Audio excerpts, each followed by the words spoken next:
오늘 말씀 함께 보도록 하겠습니다.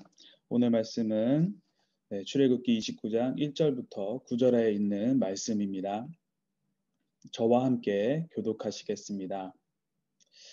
그들을 거룩하게 해 제사장으로 나를 섬기게 하려면 내가 할 일은 이것이다. 곧 수송아지 한 마리와 흠없는 수양 두 마리를 가져오고 누룩 없는 빵, 누룩 없이 기름만 넣은 과자, 누룩 없이 기름만 넣은 단단한 빵을 고운 밀가루로 만들어라. 그것들을 바구니 하나에 담고 그렇게 담은 채로 수송아지 한 마리와 수양 두 마리와 함께 가져와라. 그리고 나서 아론과 그의 아들들을 회막문으로 데려오고 그들을 물로 씻긴 후 예복을 가져와 속옷과 에봇 위에 입는 겉옷과 에봇과 가슴패를 아론에게 입히고 정교하게 짠 허리띠를 매준다. 그 머리에는 관을 씌우고 관 정면에는 거룩한 패를 붙인다. 그리고 나서 기름을 가져다가 그 머리에 부어 거룩하게 한다. 또 그 아들들을 데려다가 속옷을 입히고 9절 함께 읽도록 하겠습니다. 관을 씌우고 아론과 그 아들들에게 허리띠를 매준다.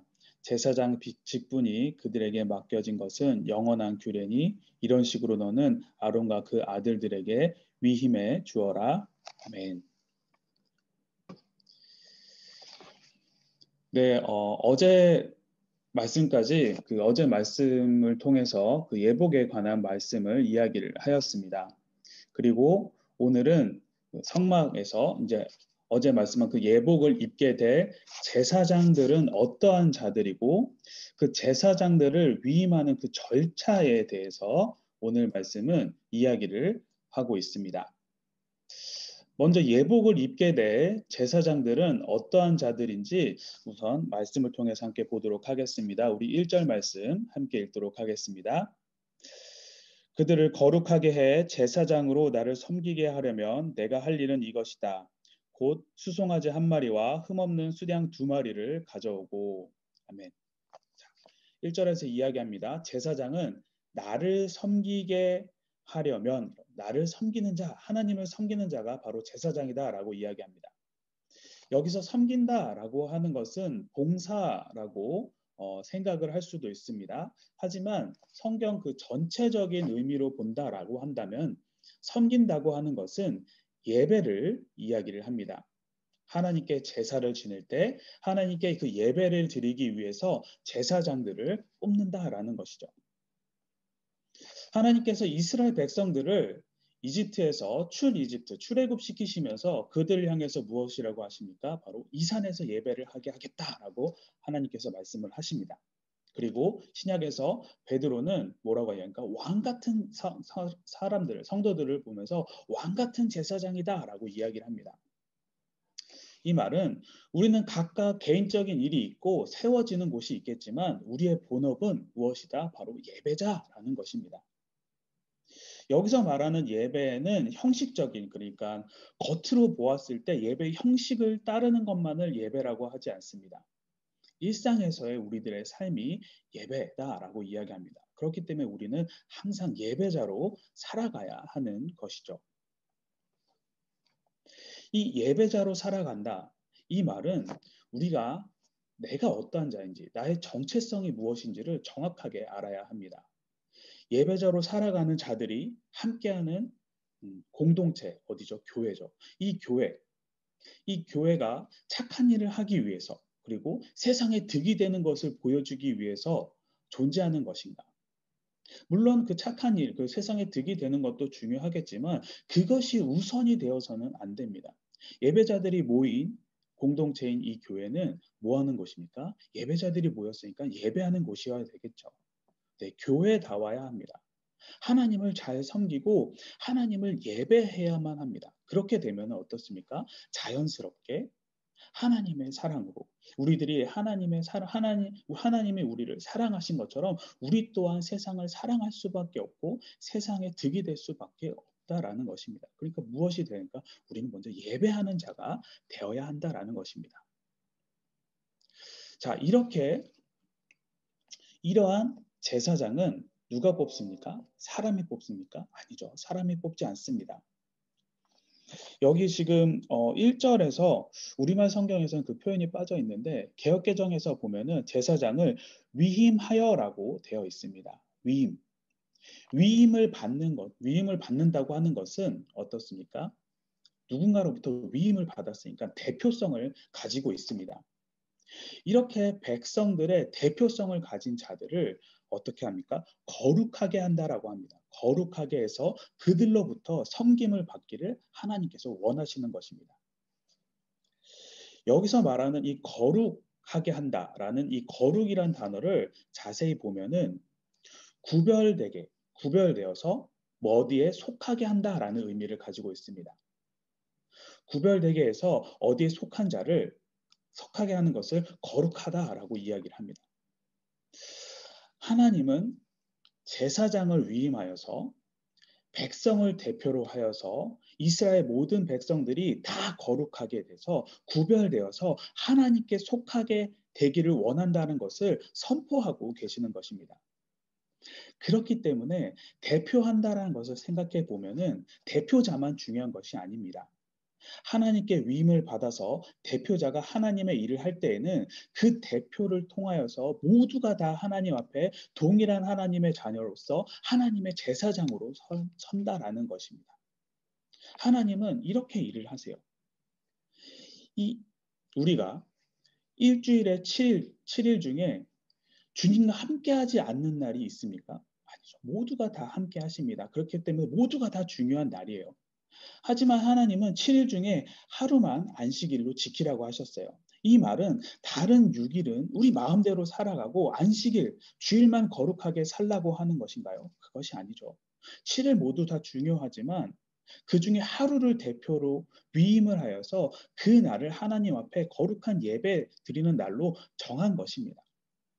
11조도 마찬가지죠. 모든 소유가 다 하나님께서 주신 것이지만 그 중에 일부를 하나님께 드리는 것입니다. 그렇게 모든 소유가 하나님의 것이라고 선포하는 거예요.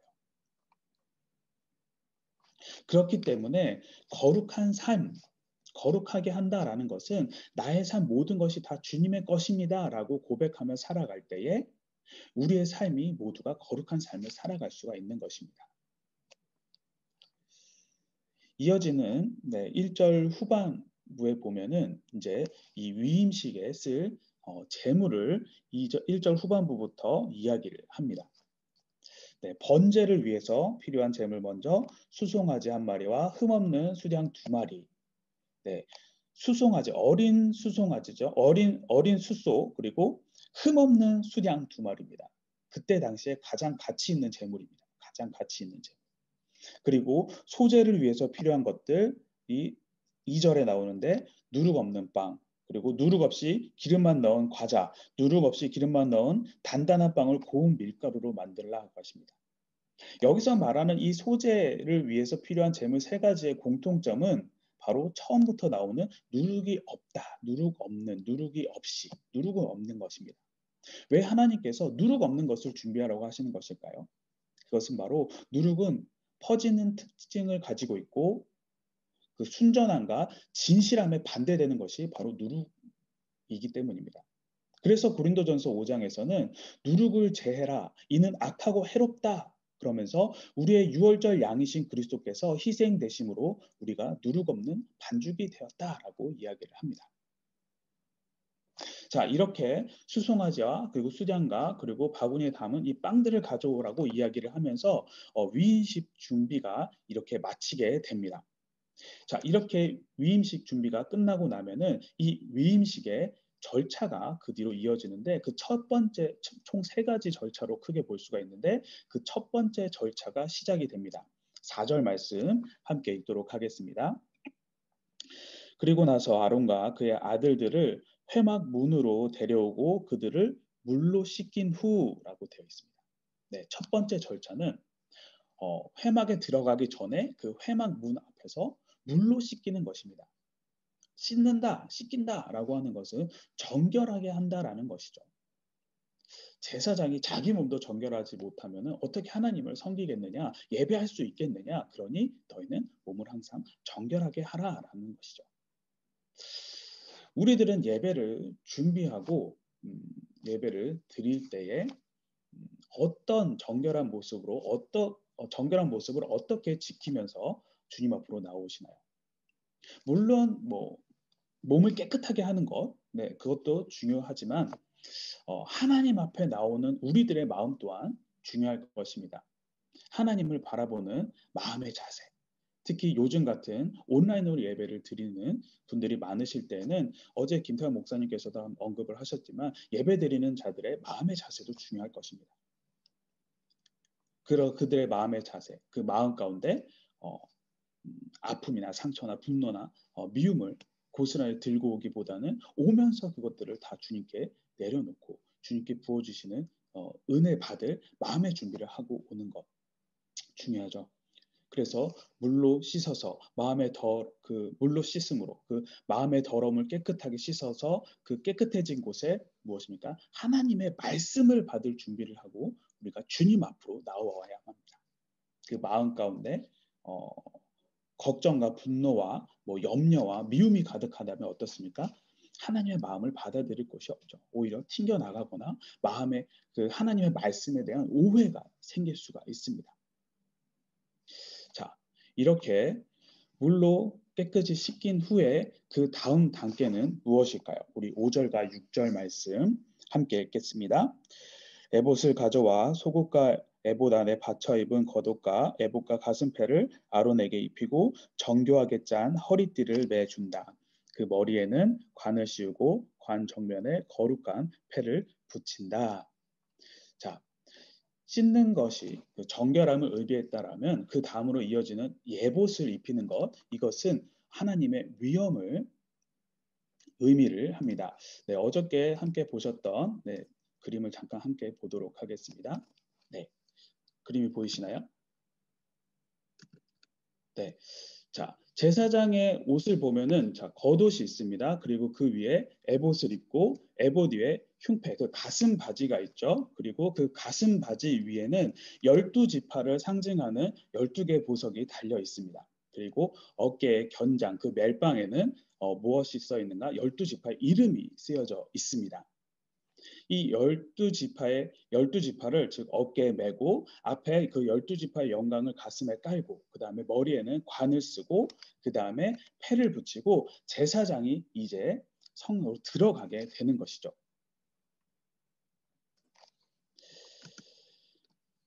즉 이 제사장의 옷, 그 예복을 입는 것은 어떻습니까? 하나님의 위엄을 상징을 합니다. 제사장의 위엄이 아니라 하나님의 위엄이죠. 하나님의 위엄이 제사장에게 위임이 되어서 그가 거룩하고 정결하게 하나님께서 맡기신 일을 행한다라는 것입니다. 그렇게 지금처럼 이렇게 정결하고 하나님의 위엄을 위임하고 나면은 그 다음 단계는 무엇인가? 우리 7절 말씀을 함께 읽겠습니다. 그리고 나서 기름을 가져다가 그 머리에 부어 거룩하게 한다. 자, 하나님께서는 뭐라고 하십니까? 기름을 가져다가 아론과 그의 아들들에게 부으라고 하십니다. 이것은 제사장 위임식 때 그의 머리에 기름을 부어 그를 제사장직에 세우라는 말씀이죠. 이처럼 하나님께서 모세에게 제사장을 위임을 할 때 그 머리에 기름을 부으라고 하신 것은 그들을 하나님의 일을 위해서 거룩하게 구별한다는 의미이면서 동시에 제사장들에게 성령을 부어 주심으로 그 직분을 감당하게 하겠다라는 의미를 가지고 있습니다. 성경에서 기름은 성령을 상징을 합니다. 그러므로 제사장들에게 기름을 부으라는 말씀은 영적으로 볼 때 우리가 직분자로 세움을 받고 하나님의 일을 하기 위해서는 하나님이 부어주시는 그 성령의 권능을 받아야 한다라는 것입니다. 하나님의 일은 세상 일과 다르죠. 성령님의 힘을 입지 않고서는 그 일을 우리가 제대로 감당할 수가 없습니다. 무한하신 하나님의 일을 어떻게 그 유한한 인간의 힘과 능력으로 감당을 하겠습니까? 그렇기 때문에 성령님이 함께하지 않고서는 하나님의 일을 결코 우리가 수행할 수가 이룰 수가 없습니다. 예수님의 제자들만을 봐도 우리가 쉽게 알 수가 있죠. 예수님의 제자들이 성령 받기 전에는 어떻습니까? 예수님께서 끌려가시고 십자가에 못 박히실 때 너도 나도 할 거 없이 모두가 다 주랭랑을 쳤습니다. 어떤 이는 돌아와서 몰래 쫓아가다가 죽기가 두려우니까 뭐라 합니까? 부인하고 예수님을 저주까지 하죠. 이와 같이 성령을 받지 않으면 누구도 하나님의 일을 감당할 수 있는 사람은 없습니다. 하지만 성령님을 만난 이후에 그 이후에 제자들의 모습은 어떤가요? 부인하고 저주하고 도망쳤던 제자들이 오순절 성령 강림을 통해서 완전히 뒤바뀌게 됩니다. 성령님을 만난 이후부터 어떻습니까? 죽음을 두려워하지 않고 복음을 증거하고 참으로 능력 있게 하나님의 일을 감당하는 것을 우리가 볼 수가 있죠. 우리도 우리에게 맡겨진 사명을 감당하기 위해서는 성령님과 함께 기름 부음을 받아야 합니다. 이렇게 성령님과 함께 할 때, 성령님을 함께 할 때 우리는 하나님의 일을 감당할 수 있는 그 능력을 받게 되는 것이고, 그것은 하나님의 일은 그를 통하여서 하나님께서 우리와 함께함으로 우리가 그 모든 것을 항해할 수가 있는 것이죠. 자, 정결하게 하시고 그 다음에 하나님의 그 위엄을 받고 그 다음에 성령님을 통해서 직분을 감당하게 하시면은 그 다음에는 어떻게 하시는가? 우리 9절 말씀 마지막으로 함께 읽도록 하겠습니다. 관을 씌우고 아론과 그의 아들들에게 허리띠를 매준다. 제사장 직분이 그들에게 맡겨진 것은 영원한 규례니 이런 식으로 너는 아론과 그 아들들에게 위임해 주어라. 자, 9절에서 말씀을 하십니다. 직분을 그들에게 맡기고 그 다음에 위임해 주어라 라고 이야기를 하십니다. 자, 사랑하는 성도 여러분, 우리가 이 새벽에 지금 왜 나와 있습니까? 우리는 주님의 부름을 받아서 이 앞에 나왔습니다. 주님의 자녀된 자들의 대표로서 이 자리에 나왔어요. 우리가 먼저 주님의 말씀을 받고 정결하게 해서 씻어서 그 위에 하나님이 허락하신 그 예복 하나님의 말씀을 증거를 하고 그 다음에 성령님의 동행하심으로 살아갈 수 있는 성령의 전신갑주를 입고 기름 부음을 받아서 성령님이 충만하게 성령 충만하여서 우리가 주님의 자녀된 자들로 자들을 대표하고 있다라는 것입니다. 오늘 말씀에서 하나님께서 아론과 그의 아들들을 뽑아서 대표로 사용하셔서 모든 레위 지파 그리고 더 나아가서 이스라엘 백성들을 거룩하게 만들기를 원하셨어요. 그리고 지금 우리를 아론과 그의 아들들처럼 대표자로 뽑아서 직분을 맡기시고 우리에게 위임해 주셨습니다. 즉 우리는 하나님에게 제사 드리는 자, 예배하는 자, 대표자로서 지금 우리는 부르심을 받은 자들입니다. 사랑하는 성도 여러분, 주님께서는 우리를 통해서